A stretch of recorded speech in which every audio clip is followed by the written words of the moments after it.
All things exist in the human imagination. And everything you see as an objective reality was produced by imagining. Think of one thing, just think of one thing that would simply deny it. You can't think of one thing. So you go to the moon. You first had to imagine it. Had to imagine everything concerning the machine that took you to the moon. Everything in the world first has to be imagined and then executed. The intelligence to do it will come, but you take the blueprint first and conceive it and dwell in it as though it were true. And no power on earth can stop it from becoming so. But tonight, if you're here for the first time and you want something practical, you apply what I've told you. First, have an objective. You must have an objective. You can't say, well, I don't know what I want. Well, all right. Come back the next time. Ask yourself, what would I like of life?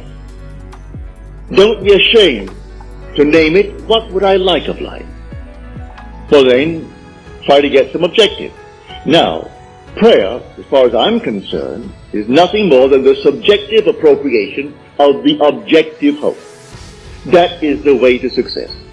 I appropriate it subjectively. How do I appropriate a state subjectively? Well, suppose now, this very moment, I wanted a ball, an ordinary baseball. But there isn't a baseball in the room, all right? But I want one. I would actually assume that I am holding a baseball in my hand until I can feel it. You think you can't feel it? Well, now try it. Try to feel what it would be like if you held a baseball.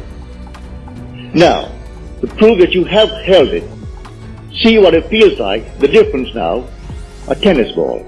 See any difference? All right, a golf ball. See any difference? A piece of silk. You feel any difference?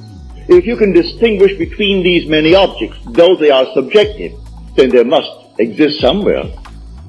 If you can actually separate them in your mind's eye and distinguish between these objects, I can begin to feel, begin to sense, begin to smell a rose. Well, a rose doesn't smell or doesn't actually have the odor of another flower. I can detect the rose. Now a lily, an Easter lily, I can detect that. Well, what does it do? Well, I'm going to get them. Someone will think of Neville and send him a flower. And it's going to be the flower that I'm going to actually feel and touch and smell. It works that way. Money has an odor. It's unlike any odor in the world. It's more fragrant to the miser than the most marvelous perfume in the world. He can tell it. You put a money bag to his face and it's like putting roses to mine. He loves it. He can smell money. He can feel it. Money has a distinct feel about it. Put a $20 bill in your hand and ask you to feel it, and then put another piece of paper in your hand and you can tell the difference. There's a difference. It is an odor to it. All this is part of the inner man, that all things are possible to him. Try it. Before you condemn it, try it. And if you have the evidence to support my claim, well, then it doesn't matter what the world will tell you. If he laughs at you, so what? So they laughed at everyone who had an idea that seemed a little bit off-center. Always laughed at him. They laughed at the idea of going to the moon. Well, now it's an accomplished fact. There are still those who won't believe it happened, you know, because they don't want to believe that it ever happened. There are those who said you couldn't go down and actually live underwater. Now we have a submarine. There are still those who won't believe it. You can present them with all the facts in the world, and they won't believe it. So I tell you, you try it first. And if it proves itself in performance, it doesn't really matter what the whole vast world thinks. So tonight, take a goal. Make it a lovely goal, either for yourself or for another. Any time that you exercise your imagination lovingly on behalf of another, you're mediating God to that other. So, bring a friend before your mind's eye.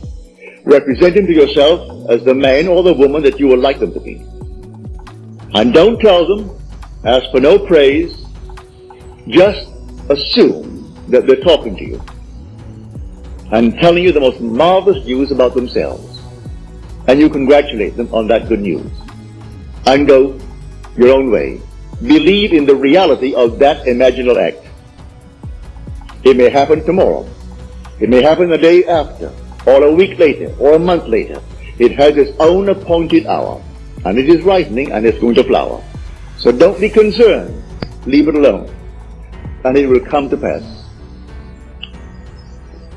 So this is what I mean by feeling is the secret. I catch the mood, the feeling that would be mine if I were what I want to be. I don't have to touch something, I can if I want to, but it's the mood I'm speaking of. What would the feeling be like if she were well, if she were this? And then you catch it, just as though it is true. You always go to the end, and the end is where you begin. We're always imagining ahead of our evidence. So go to the end, and feel the end, and then dwell in that end, even though reason denies it and your senses deny it. You turn your back upon the doubters. That is your senses and what reason dictates. That's the hell or the devil or Satan in the world. That's the doubter. So you turn your back upon it. And then you walk as though things were as you want them to be. And living in that assumption, it slowly hardens into fact. Even though at the moment of the assumption it was denied by reason, an assumption, though false, if persisted in, will harden into fact. So you learn to assume and learn to persist in the assumption, and it will come to pass.